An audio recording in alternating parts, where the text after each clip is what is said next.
Danas je u Somboru u svečanoj sali Skupštine grada Sombora održana konferencija povodom otvaranja IPA projekta pod nazivom X-Degree ili eksploatacija energije iz različitih izvora obnovljivih energenata.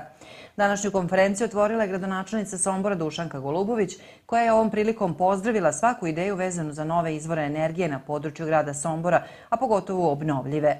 Projekat X-Degree se sufinansira sredstvima Evropske unije u okviru Interreg prekograničnog programa Hrvatska-Srbija 2014-2020, a nastao je kao rezultat saradnje Srbije i Hrvatske, usmeren na promovisanje i unapređenje upotrebe različitih izvora obnovljive energije u prekograničnoj oblasti. Projekat ima za cilj povećanje energetske nezavisnosti javnih komunalnih preduzeća koristeći obnovljive izvore energije, zatim biomase u postrojenjima za proizvodnju biogasa, kao i povećanju svesti u javnosti o energetskom potencijalu iz obnovljivih izvora energije u prekograničnim regijama. Partneri u ovom projektu su Univerzitet u Novom Sadu, Javno komunalno preduzeće Vodokanal Sombor, Fond Evropski poslovi, Autonomna pokrajina Vojvodine, Vinkovački vodovod i kanalizacija, DOO i Poljoprivredni institut Osijek, rekao je Filip Kulić, profesor na Univerzitetu u Novom Sadu, koordinator projekta X-Degree. Po njegovim rečima, vrednost projekta je 1.700.000 evra. Projekat je počeo u julu ove godine i trajeće 30 meseci. Projekat X-Degree, skraćeno ime, redovno ime teško, dugačko da se izgovori, se bavi mogućnošću upotrebe obnovljivih izvora energije u komunalnim delatnostima.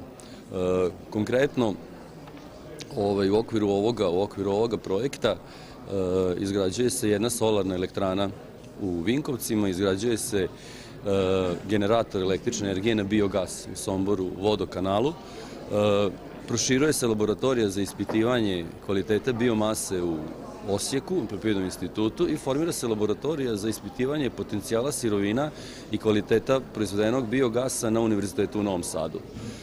Ukupna vrednost celog projekta je 1.700.000 evra i od čega najveći deo novca odlazi na direktne investicije, znači na opremu i na izgradnju. Na taj način ćemo povećati energetsku nezavisnost komunalnih preduzeća i